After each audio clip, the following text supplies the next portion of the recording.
प्यारे साथियों, आप सभी को नमस्कार। My name is Brijkishor Kumar Pandit और आप सबको मेरा प्यारा सा चैनल ब्रिजकिशोर बेस्ट क्लास पर स्वागत करता हूं। चलिए दोस्तों, आज एक बहुत बड़ा टॉपिक लेकर आए हैं जिसका नाम है सारणिकों की गुणधर्म, जिसको अंग्रेजी में कहते हैं प्रॉपर्टीज ऑफ डिटरमिनेंट्स। जानते हैं दोस्तों, यानी आप सारणिकों की गुणधर्म अच्छे तरीके से समझ लेंगे ना तो डिटरमिनेंट्स के जितने भी टॉप क्वेश्चन आपको मिल जाएगा, जितना टॉप क्वेश्चन मिल जाए आप बहुत आराम से बना सकते हैं और बिल्कुल आसान तरीके से बना सकते हैं। लेकिन अगर आप सारणी के गुणधर्म को नहीं समझते हैं तो डिटरमिनेंट्स का छोटा से छोटा जो क्वेश्चन होगा ना आपको दिक्कत दे सकता है। तो फिर दिक्कत हमें लेना नहीं है, दिक्कत को बटोरना नहीं है, दिक्कत अपने दिमाग पर लेना नहीं है, तो दिक्कत को हटानी है। तो सिर्फ सारणी के गुणधर्म पर आप फोकस कर देखिए और हम आपको बता रहे हैं, बिल्कुल आपको समझ में आ जाएगा। तो चलिए दोस्तों, सारणी का गुणधर्म क्या कहता है, जानते हैं क्या कहता है। कहता है कि इसी सारणी का मान इसके पंक्तियों और स्तंभों को आपस में इंटरचेंज करने से सारणी के मान में कोई परिवर्तन नहीं होता है। अब इसको समझते हैं। जैसे दोस्तों यहां पर सारणिक ले लिए 1 2 3 4 5 6 7 1 2 ले लिए। चलिए अब एक बात बताइए दोस्तों, यहां पर लगता है कि गिर रहा है, इसको थोड़ा ऐसे बना दिए। चलिए हो गया। अब चलिए एक बात बतानी है दोस्तों, आपको मालूम है ना कि दोस्तों ये क्या है, R1 है। यानी R से क्या होता है, रो। रो को हिंदी में क्या कहते हैं, पंक्ति। यानी ये पहला पंक्ति है और पहले पंक्ति में अवयव की बात कर ले तो 1 है, 2 है और 3 है। और दोस्तों एक बात बताइए, ये R1 है दोस्तों, ये हम प्रश्न कर दे कि बताइए ये क्या होगा तो आप बता सकते हैं, कहेंगे सर ये बिल्कुल आप लिखिए R2 होगा। बिल्कुल जानते हैं दोस्तों, ये क्या होगा, R3 होगा। यानी आप ऐसे भी कह सकते हैं कि पहला पंक्ति है, दूसरा पंक्ति है, तीसरा पंक्ति है। जानते हैं इधर से क्या होगा, पहला ये स्तंभ होगा कलम, एक क्या होगा, दूसरा स्तंभ होगा और ये जानते हैं तीसरा स्तंभ हो जाएगा। अब दोस्तों देखिए, हमें सारणी की गुणधर्म आपको बतानी है तो इसमें क्या करते हैं कि जो पंक्ति में दिया है स्तंभ में और स्तंभ वाले को पंक्ति में लिख दे, तब सारणी का मान निकाला जाए इसका, और जो हम बदल कर निकालेंगे उसका, दोनों का मान इक्वल ही आएगा। और आपको मालूम है कि जो डिटरमिनेंट्स होता है, डिटरमिनेंट्स का निरपेक्ष मान होता है। तो चलिए दोस्तों यहां पर डेल 1 कर लेंगे। तो इसमें आपको क्या करना है कि जो पहला पंक्ति है इसको स्तंभ में लिख लीजिए, तो 1 2 3। ये दूसरा पंक्ति इसको स्तंभ में लिखिए 4 5 6। ये तीसरा पंक्ति स्तंभ में लिखिए 7 1 2। अब इस प्रकार से लिखने के बाद देखिए ये क्या था, पंक्ति में, और देखिए स्तंभ में आ गया। ये भी क्या था, पंक्ति में, देखिए स्तंभ में बदल गया। ये क्या था, पंक्ति में, ये भी स्तंभ में आ गया। और ये देखिए क्या था, स्तंभ में, देखिए पंक्ति में आ गया। ये भी देखिए स्तंभ में, और ये देखिए यहां पर पंक्ति में आ गया, और ये देखिए स्तंभ में और ये पंक्ति में आ गया। तो दोस्तों यानी दोनों का वैल्यू निकाला जाए, दोनों का सारणी का हल किया जाए तो दोनों का मान क्या होगा, समान होगा। यही प्रॉपर्टी नंबर 1 कहता है।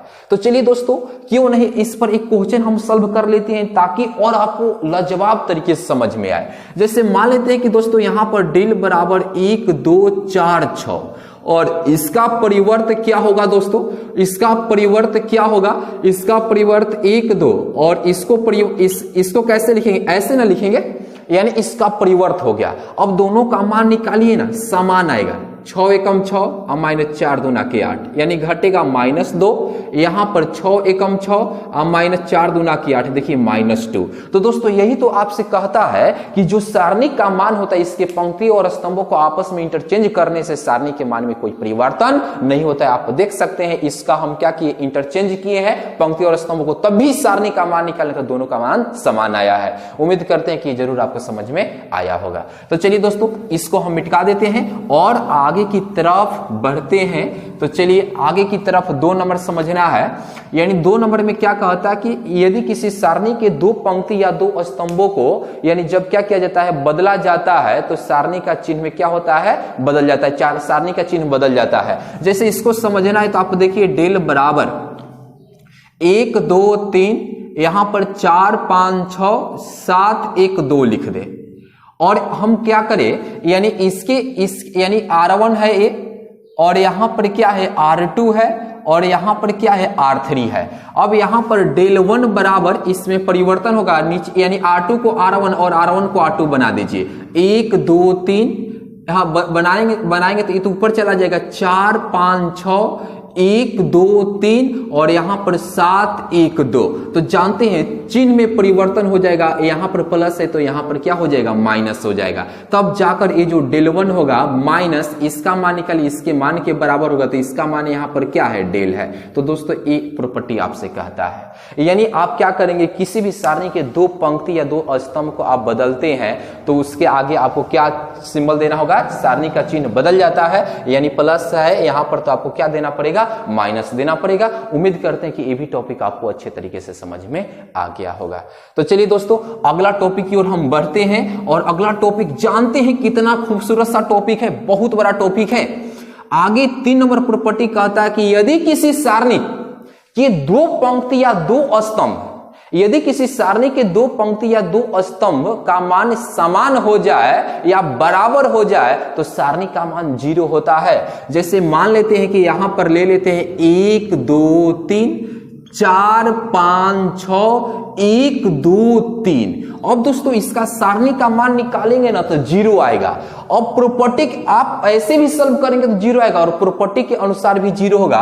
क्योंकि ये बाबू देखिए ये R1 है और ये R2 है और ये R3 है, तो आप देखिए कि R1 और R3 दोनों क्या है, समान है, यानी R1 और R3 क्या है, समान है। इसलिए जो सारणी के यहां पर दिया गया है सारणी का मान क्या होगा, 0 हो जाएगा। 0 हो गया। तो आपको इस समझ में आनी चाहिए कि किसी भी सारणी कि दो पंक्ति या दो स्तंभ का मान समान हो जाए तो सारणी का मान क्या होगा, 0 होगा। सारणी का क्या मान होगा, 0 होगा। चलिए दोस्तों एक और भी इसको हम देख लेते हैं। यहां पर आप ऐसे भी देख सकते हैं, थोड़ा बताइएगा कि क्या मैंने जो लिखे हैं बिल्कुल सही लिखे हैं कि गलत लिखे हैं, यानी मतलब इसके अनुसार। क्या दोस्तों ये आप बता सकते हैं कि इस सारणी का मान क्या होगा। चलिए यहां पर तो ये R1 है और ये R2 है और ये R3 है, इधर से तो कोई आपस में नहीं मिल रहा है, तो इधर ध्यान दीजिए, यहां पर C1 है, यहां पर C2 है और यहां पर C3 है। आपको देखने को लगता होगा कि पहला स्तंभ और दूसरा स्तंभ समान है, तो इसको क्या लिख सकते हैं, समान है, तो सारणी का मान क्या हो जाएगा, 0 हो जाएगा। यानी सारणी का मान क्या हो जाएगा, 0 हो जाएगा। दोस्तों इस सारणी का मान क्या होगा, 0 होगा। तो आपको याद हो गया होगा कि किसी सारणी की दो पंक्ति या दो स्तंभ का मान समान हो जाने पर क्या होता है, यानी सारणी का मान 0 के बराबर होता है। तो चलिए दोस्तों ये भी आपको समझ में आ गया होगा। और चौथा प्रॉपर्टी देखिए दोस्तों, साफ झकझोर देने वाला दिमाग को टॉपिक में बता रहा हूं। 4 नंबर टॉपिक कहता है कि यदि कोई सारणिक दिया है, जैसे मान लेते हैं डेल बराबर यहां पर A1 B1 C1, यहां पर A2 B2 C2 और यहां पर A3 B3 C3 दिया है, और इसमें किसी यानी कहने का अर्थ है, आप आराम से समझिए यहां से, यदि किसी सारणी के मान के एक पंक्ति या एक स्तंभ में के से गुना किया जाए, की क्या है अचर, के से गुना किया जाए तो इसके मान भी के से गुणित हो जाता है। यानी कहने का अर्थ है कि हम यहां पर क्या करें, डेल 1 बराबर इसमें के से गुना करें तो यहां पर के A1 और के A1, यहां पर क्या होगा के B1 के C1 और यहां पर क्या होगा A2 B2 C2 और यहां पर A3 B3 C3। तो जानते हैं दोस्तों ये जो डेल 1 होगा ये जानते हैं किसके बराबर होगा, तो यानी जो डेल होता है ये के का गुणित होता है, यानी के इंटू डेल लिख सकते हैं, के इंटू डेल लिख सकते हैं। दोस्तों अब यहां से ये थ्योरम काफी मस्ट है, ये आपको बनाने में काफी क्वेश्चन मदद करेगा। तो दोस्तों यहां से आप देख सकते हैं कि क्या होगा, के इंटू डेल के बराबर होता है, ये प्रॉपर्टी कहता है। और इस प्रॉपर्टी से एक चीज हम समझ सकते हैं कि आप यहां पर देखिए, यहां पर आप देखिए कि जो डेल 1 है तो डेल 1 के लिए यहां पर क्या है, आप देख सकते हैं कि A1, यहां पर के B1 और यहां पर के C1, यहां पर A2